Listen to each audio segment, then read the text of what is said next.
ಯತೀಂದ್ರ ಸಿದ್ಧನಾಯಕ ವಿಶೇಷ ಕಾರ್ಯಕ್ರಮಕ್ಕೆ ಸ್ವಾಗತ. ನಾನು ದಶರಥ್ ಸಾವರು.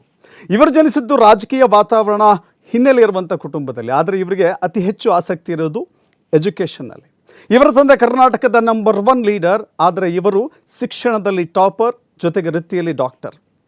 ಮೊದಲ ಬಾರಿ ಆಕಸ್ಮಿಕವಾಗಿ ರಾಜಕೀಯಕ್ಕೆ ಬಂದ ಇವರು ಈಗ ಮಿನಿಸ್ಟರ್. ಅವರೇ ಯತೀಂದ್ರ ಸಿದ್ದರಾಮಯ್ಯವರು. ಸರ್, ಕಾರ್ಯಕ್ರಮಕ್ಕೆ ಸ್ವಾಗತ. ನಮಸ್ತೆ ದಶರಥ್ ಅವರ.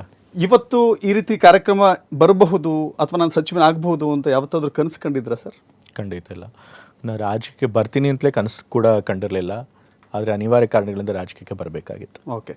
ವೃತ್ತಿಯಲ್ಲಿ ವೈದ್ಯರಾಗಿದ್ದಂಥವ್ರು ಸಡನ್ನಾಗಿ ಆಕಸ್ಮಿಕವಾಗಿ ರಾಜಕೀಯಕ್ಕೆ ಬರಬೇಕಾಯಿತು. ಬಂದ ನಂತರದಲ್ಲಿ ಒಂದು ಸುದೀರ್ಘ ಹಾದಿಯನ್ನು ಕಂಡುಕೊಳ್ಬೇಕಾಗಿದೆ ಇನ್ನು ಮುಂದೆ ಅಂತ. ಹೌದು, ವೃತ್ತಿಯಲ್ಲಿ ನಾನು ಮೊದಲು ವೈದ್ಯನಾಗಿದ್ದೆ.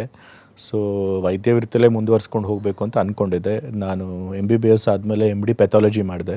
ಸೊ MD ಪೆಥಾಲಜಿ ಆದಮೇಲೆ ಮುಂಬೈನ ಟಾಟಾ ಮಿಲ್ ಹಾಸ್ಪಿಟ್ಲಲ್ಲಿ ಜೂನಿಯರ್ ರೆಸಿಡೆನ್ಸ್ ಆಗಿ 1 ವರ್ಷ ಕೆಲಸ ಮಾಡಿದ್ದೆ. ಅಲ್ಲಿಂದ ಬಂದಮೇಲೆ ಬೇರೆ ಬೇರೆ ಹಾಸ್ಪಿಟಲ್ಗಳಲ್ಲಿ ಕನ್ಸಲ್ಟೆಂಟ್ ಆಗಿದ್ದೆ. ನಂತರ ನನ್ನದೇ ಓನ್ ಡಯಾಗ್ನೋಸ್ಟಿಕ್ಸ್ ಕೂಡ ಶುರು ಮಾಡಿದ್ದೆ. ಸೊ ಹಾಗಾಗಿ ಅದೇ ಲೈನಲ್ಲಿ ಮುಂದುವರಿಬೇಕು ಅನ್ನೋದು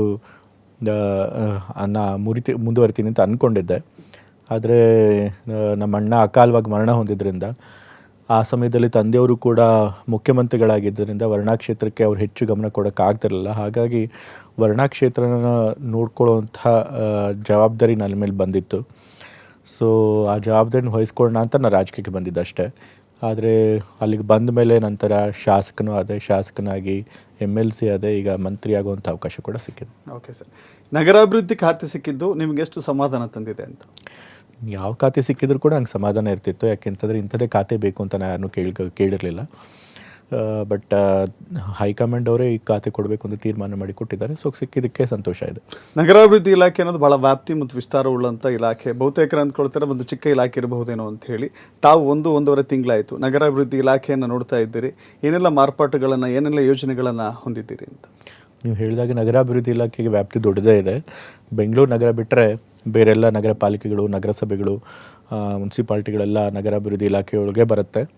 ಸೊ ಯಾವುದೇ ಒಂದು ರಾಜ್ಯದಲ್ಲಿ ಆರ್ಥಿಕ ಪ್ರಗತಿ ಆಗಬೇಕು ಅಂತಂದರೆ ಆ ರಾಜ್ಯದಲ್ಲಿರುವಂಥ ನಗರಗಳು ಉತ್ತಮ ಸ್ಥಿತಿಯಲ್ಲಿರಬೇಕು, ಚೆನ್ನಾಗಿ ಬೆಳವಣಿಗೆ ಆಗಬೇಕು. ಸೊ ಹಾಗಾಗಿ ನಗರಾಭಿವೃದ್ಧಿ ಇಲಾಖೆ ಬಹಳ ಮಹತ್ವನ ಒಳಗೊಂಡಿರುವಂಥ ಇಲಾಖೆ. ಸೊ ನಾನು ಸಚಿವನಾಗಿ ಈಗ 1 ತಿಂಗಳಾಗಿದೆ. 3ನೇ ತಾರೀಕಿಗೆ 1 ತಿಂಗಳಾಯಿತು. ಈಗ 1 ತಿಂಗಳು 1 ವಾರ ಆಗ್ತಾಯಿದೆ. ಸೊ ನಾನು ಸಚಿವನಾಗಿ ಆದಮೇಲೆ ಹಲವಾರು ಮೀಟಿಂಗ್ಗಳನ್ನು ಮಾಡಿದ್ದೇನೆ, ಸಭೆಗಳನ್ನು ನಡೆಸಿದ್ದೇನೆ. ಇಲಾಖೆ ಬಗ್ಗೆ ಸಂಪೂರ್ಣವಾಗಿ ತಿಳ್ಕೊಳ್ಳುವಂಥ ಪ್ರಯತ್ನ ಕೂಡ ಮಾಡಿದ್ದೇನೆ. ಸೊ ಹಾಗಾಗಿ ಒಂದಷ್ಟು ಮೀಟಿಂಗ್ನಲ್ಲಿ ಕೂಡ ಅಧಿಕಾರಿಗಳಿಗೆ ಸೂಚನೆಗಳನ್ನು ಕೊಟ್ಟಿದ್ದೇನೆ. ಸೊ ಬಹಳಷ್ಟು ತುಂಬ ಏನು ಬದಲಾವಣೆ ಆಗಬೇಕಾಗಿಲ್ಲ. ಸಣ್ಣ ಪುಟ್ಟ ಬದಲಾವಣೆಗಳನ್ನು ಮಾಡಿಕೊಂಡ್ರೆ ಕೂಡ ನಾವು ಉತ್ತಮವಾಗಿ ಕೆಲಸ ಮಾಡೋಕ್ಕೆ ಸಾಧ್ಯ ಇದೆ. ಸರ್, ಈಗ ಬೆಂಗಳೂರು ನಿರೀಕ್ಷೆಗೂ ಮೀರಿ ಬೆಳೆದು ಹೋಗಿದೆ. ಬೆಂಗಳೂರಿನ ಒತ್ತಡ ಇದೆಯಲ್ಲ, ನಿಜಕ್ಕೂ ಬೇರೆ ಬೇರೆ ಸಿಟಿಗಳಿಗೆ ಶಿಫ್ಟ್ ಆಗಬೇಕಾಗಿದೆ. ಅರ್ಬನೈಸೇಷನ್, ನೀವು ನಗರೀಕರಣ ಮಾಡುವಂಥ ಬಹಳ ಪ್ರಮುಖ ಜವಾಬ್ದಾರಿ ಹೊತ್ತಿದ್ದೀರಿ. ಯಾವ್ಯಾವ ನಗರಗಳನ್ನು ಈಗ ಮೊದಲ ಹಂತದಲ್ಲಿ ತೆಗೆದುಕೊಳ್ಳಬೇಕು, ಬೆಂಗಳೂರಿನ ಒತ್ತಡವನ್ನು ಕಡಿಮೆ ಮಾಡಬೇಕು ಅಂತ ಹೇಳಿದ್ರೆ? ಅಲ್ಲ, ಈಗಾಗಲೇ ಬೆಂಗಳೂರು ನಗರ ಹೊರತುಪಡಿಸಿದ್ರೆ ಮೈಸೂರು, ಹುಬ್ಬಳ್ಳಿ, ಧಾರವಾಡ, ಬೆಳಗಾವಿ, ದಾವಣಗೆರೆ ಎಲ್ಲ ಸಿಟಿಗಳಲ್ಲೂ ಕೂಡ 2ನೇ ಹಂತದ ನಗರಗಳಾಗಿ ಬೆಳೀತಾ ಇದ್ದಾವೆ.